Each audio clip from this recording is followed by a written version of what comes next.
Chers collègues, cher monsieur. Donc j'ai le privilège d'avoir pu lire l'audit hier, à la différence d'une grande majorité des élus qui ici le découvrent. Et donc vous comprenez bien que c'est un dossier qui m'intéresse et que cet audit, je l'attendais avec impatience. Donc quand j'ai reçu lundi dernier la délibération, enfin la note de synthèse qui était proposée, je l'ai lue avec intérêt, précision. Et j'ai noté effectivement qu'au début, vous disiez que la régie, de manière générale, fonctionnait bien, qu'on avait fait un travail remarquable. Donc, ayant présidé ce conseil d'administration de sa formation 2015, avoir préparé jusqu'à 2015, jusqu'à octobre 2017, voilà, ça rejoint la remarque que, Monsieur le Président, vous faisiez il y a à peine 1 an et demi, en disant que j'avais accompli à la régie un travail de titan, je vous cite. Et donc, à partir de là, je me satisfais, surtout pour le directeur, pour tous les personnels de la régie, de ce premier bilan. Je voudrais, naturellement, j'ai trouvé la note de synthèse qui a été envoyée aux conseillers, et certains s'en sont ouverts à moi, un peu légère et un peu rapide. Voilà. Donc, j'ai voulu consulter le rapport d'audit lui-même. Et donc finalement, comme il ne nous a pas été envoyé, qu'on ne pouvait pas le faire avoir par Internet, j'ai finalement pu le consulter et je remercie la direction de l'Assemblée, le personnel, de m'avoir fourni, que j'ai consulté dans cette pièce, puisque les charmes de la mutualisation fait qu'ils ne sont plus ici, mais à la mairie.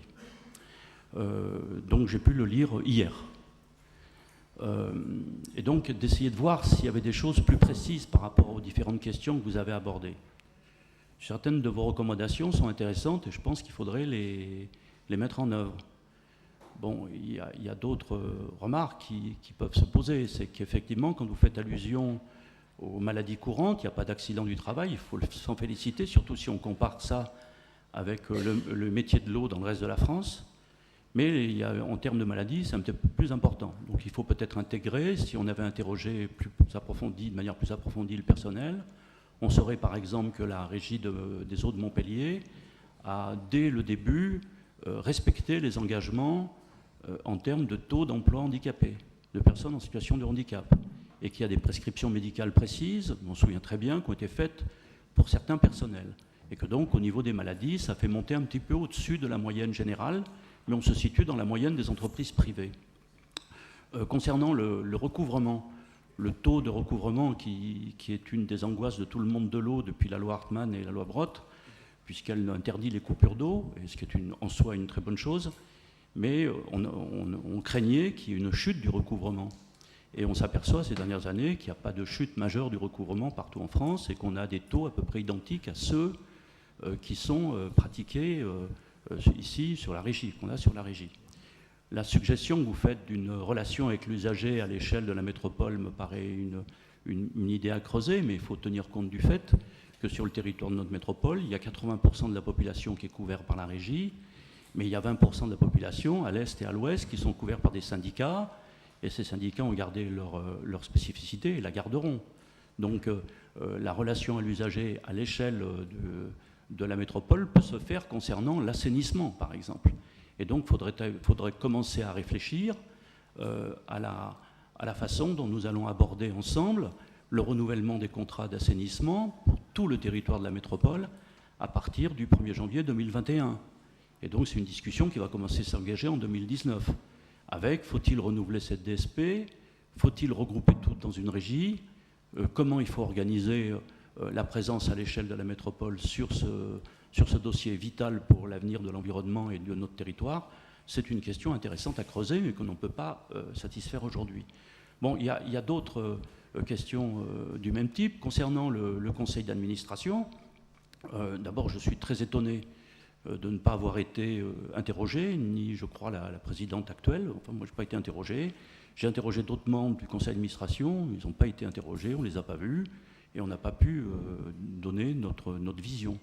Concernant la gouvernance du conseil d'administration, comme vous le savez, il y a un collège où les élus sont majoritaires, c'est la loi qui l'impose, il y en a 14, et il y a d'autres collèges dans lesquels il y a au total 6 personnes, à la fois des associations, à la fois les personnels, disons, des personnes qualifiées, issues du monde de la recherche, et également représentants du personnel. Je vois mal comment quelqu'un du personnel qui est absent, étant seul dans le conseil d'administration, pourrait donner une procuration qu'à quelqu'un d'autre du personnel, puisqu'il est seul.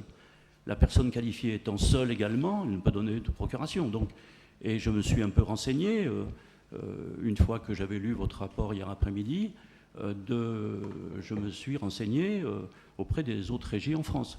C'est une pratique généralisée. Donc voilà. Donc ensuite, on peut étudier effectivement le taux d'absentéisme à ce conseil d'administration, comme on peut étudier d'ailleurs le taux d'absentéisme dans cette propre assemblée, ça serait intéressant de le publier, et de voir ceux qui sont présents, ceux qui sont absents avec procuration, et de voir le bilan. Il n'y a aucune mise en cause à faire personnelle, c'est la normale transparence.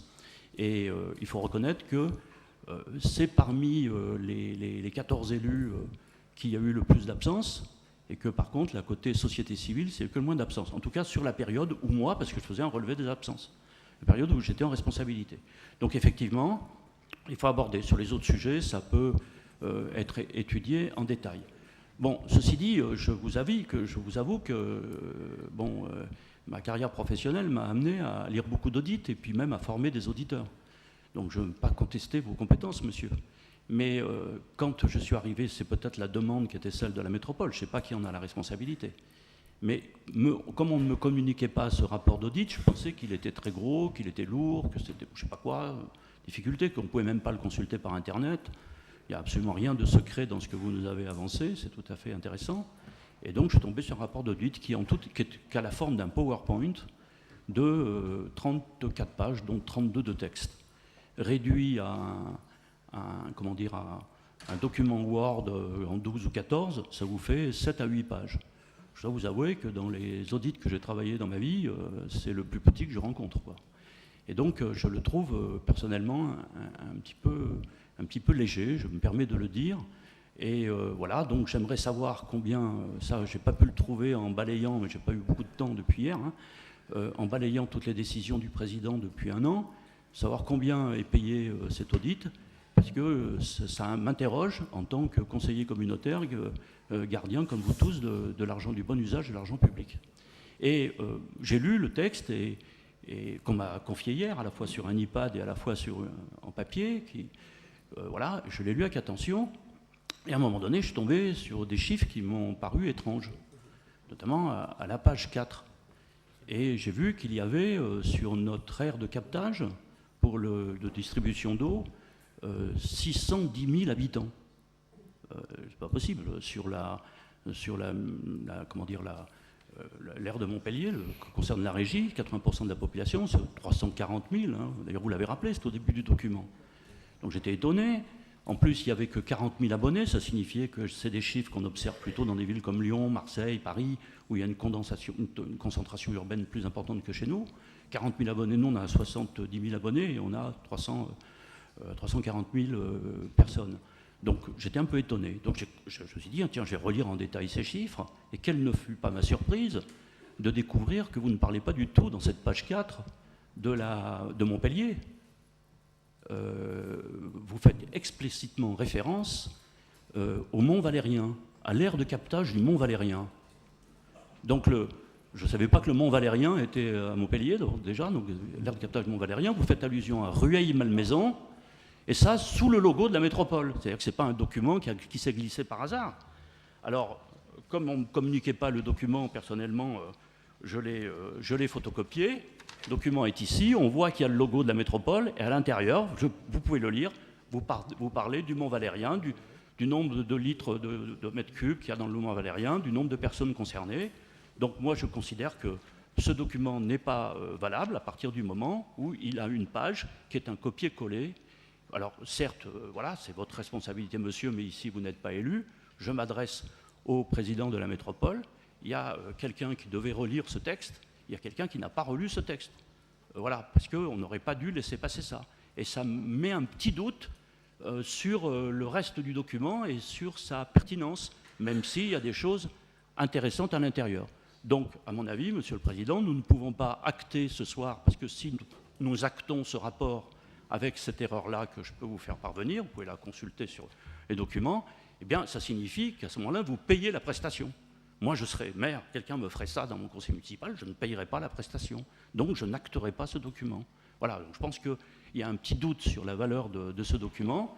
Ceci dit, maintenant, pour aller plus loin, la nécessité d'un débat documenté et argumenté sur le service de l'eau et sur la régie, sur le rapport avec l'assainissement, tout ça, nous le ferons dans un des conseils métropolitains qui aura lieu entre le mois de juin et le mois d'octobre et qui s'appelle le rapport sur la qualité du service que nous avons chaque année et que je lis méthodiquement depuis des années, chaque année, parce qu'il apporte beaucoup d'éléments. Ça ne nous empêchera pas d'avoir ce débat, de l'approfondir, de voir les points que nous pouvons faire évoluer ensemble, de voir ce qui peut nous différencier. Mais je pense que pour la qualité du débat de notre Assemblée, nous ne devons pas acter un tel document. C'est-à-dire qu'ayant découvert ce texte hier, j'aurais bien aimé être interrogé pour pouvoir répondre sur les sujets qui me concernent. Il est dit par exemple dans l'audit que j'ai participé à 3 jurys de recrutement en tant que président du conseil d'administration. C'est faux, j'ai participé à 7 jurys de recrutement. Donc vous auriez posé les questions, on aurait répondu. Pour ce qui est de la remarque de Monsieur le Président, je ne comprends pas. Si je lis la note de synthèse, comme tout un chacun ici qui l'a lu, on la trouve légère, et donc on s'attend au rapport. Et dans le rapport, il n'y a pas d'éléments, moi je l'ai lu intégralement, qui puissent dire que la régie est mal gérée. Par rapport à la remarque que fait Madame, qui représente le Front National ici, eh bien, je peux vous dire que la régie, pour la période où j'étais en tout cas, était très bien gérée. Et c'est la remarque que je voudrais faire. C'est que si on regarde par exemple le problème des délégations de pouvoir pour signer, la seule comparaison qui est intéressante, c'est de ne pas comparer avec la métropole de Montpellier, avec la mairie X ou Y, c'est de comparer avec les autres régies. Car la régie n'est pas une administration. C'est pour ça que les astreintes n'ont pas exactement le même rôle. C'est une entreprise publique qui produit quotidiennement et sur une année 30 millions de mètres cubes.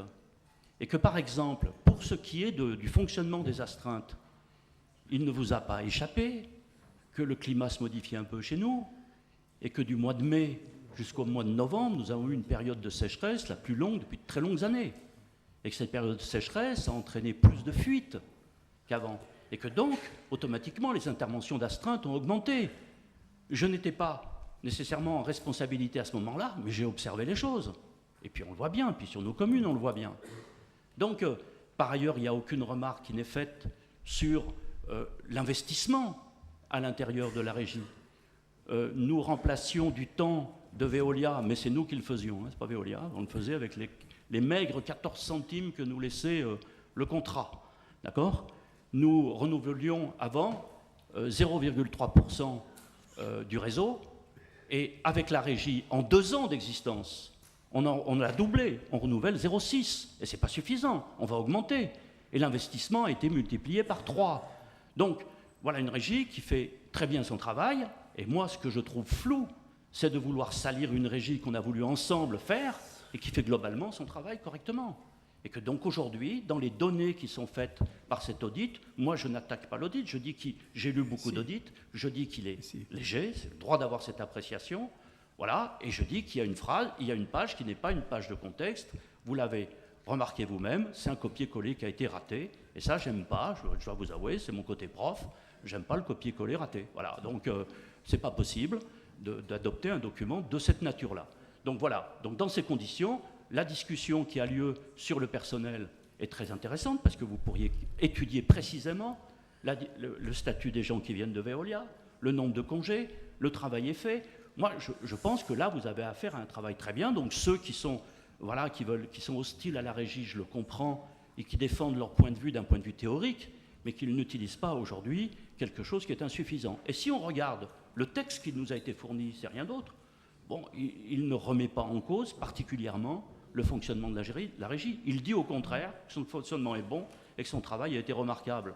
Donc voilà, donc on part de ça, et ensemble discutons pour voir les améliorations possibles, car c'est notre bien commun.